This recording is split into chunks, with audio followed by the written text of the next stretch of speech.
मैंने कह दिया है कि अगर आलम बदी का बेटा जो है उसको राजनीतिक वारिस नहीं माना गया तो उत्तर प्रदेश की राजनीति में भूचाल डालूंगा, ये आप समझ लीजिए। अच्छा, वो कभी ये नहीं सोचेंगे एक बार उठ जाइए इसको, एक बार उठ जाइए जरा सर, एकदम से आइए, मैं भी आता हूँ, आइए। आप देखिए, आप बता दीजिए कि एक जो 5 बार का विधायक हो, एक 5 बार का विधायक हो, कभी ख्वाब में भी ये सोचा जा सकता है? जो एक बार का विधायक हो गया उसका क्या हो गया? ये है, ये हकीकत है, मुंह से बोलने से कुछ नहीं होता। आइए। आलम बदी साहब इस सदी के कैसे नेता थे? इस सदी के महानायक थे।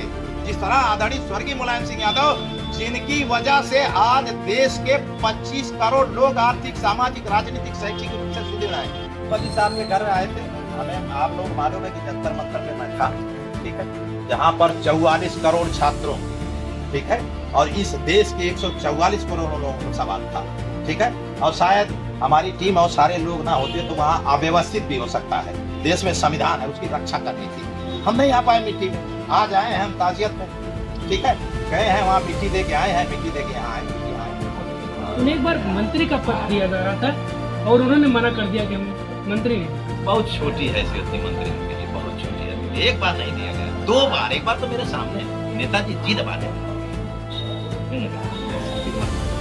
इतना बड़ा खुददार आदमी और वो सिर्फ आंखों से आंसू आ रहा है, काला चश्मा इसलिए लगा दिया। क्यों, इसके पीछे क्या वजह थी? कौन नेता है जो मंत्री ना बनना चाहता हो? लोग पार्टियां बदल देते हैं मंत्री बनने के लिए, और आजकल आज के राजनीतिक परिवेश में यही देखा जा रहा है, लोग पार्टी बदल दे रहे हैं मंत्री बनने के लिए। वो ये पैमाना मानते थे कि जो मेरा विधानसभा क्षेत्र है या जो मेरा जिला है, ठीक है, उस जब अपने विधानसभा क्षेत्र से आगे बढ़ूंगा जिले के लिए, तो पहले तो अपने विधानसभा, आप देखते होंगे एक एक इंच को वो सर्वे करते, तमाम तरीके का देखा होगा आपने। तो वो ये चाहते थे कि सरकार जो पैसा है, समझ रहे हैं, 100% उसका इम्प्लीमेंट, बेईमानी नहीं, चोरी नहीं, आपका जो हक है वही। हाँ। एक और सवाल, जब मुलायम सिंह यादव जी और रमाकांत यादव जी यहाँ से लोकसभा का चुनाव लड़ रहे थे, उस वक्त मुलायम सिंह जी ने इनसे कुछ बातचीत किया, अपने क्षेत्र की जो भी चर्चा हो रही थी उसके बारे में, तो इन्होंने सही सर्वे बताया कि आपका चुनाव फंस चुका। अब यहाँ मैं नहीं कहूँगा ये बात मैं यहाँ नहीं कहूँगा, इसलिए कि मैं एक समाजवादी पार्टी के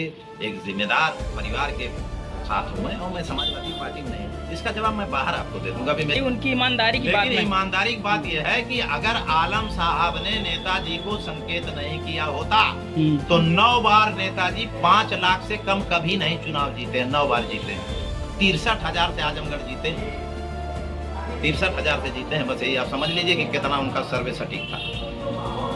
क्या अगर जो नेता है तमाम, हर दिन नेता, नए नए नेता हो भी रहे हैं लोग, क्या ऐसी चीज है, पहली ऐसी चीज है कि जो नेताओं को उनसे सीखनी चाहिए? बहुत कठिन सवाल है, असंभव है, असंभव है। कुछ ऐसा हो जो उनसे लोग सीख कर, असंभव है, बता दिया असंभव है। मुझे एक बात की खुशी है, उन्होंने तो वारिस बना के नहीं गए कि मेरा राजनीतिक वारिस होगा। मुलायम सिंह ने भी अखिलेश यादव को नहीं बनाया, अपने बेटे को ऑस्ट्रेलिया भेजा था पढ़ने के लिए, ठीक, पढ़ के आया, जब उन्होंने परखा उनकी पूरी समाजवादी पार्टी ये मानी कि शायद ये विरासत संभाल लेगा, राजनीतिक विरासत, समझ रहे हैं, तो मुझे लगता है कि बाबू को परख रहे थे, बहुत दिनों से परख रहे थे। कभी कहे नहीं, कभी जिंदगी में कह ही नहीं सकते, कोई सवाल ही नहीं पैदा होता, समझ रहे हैं।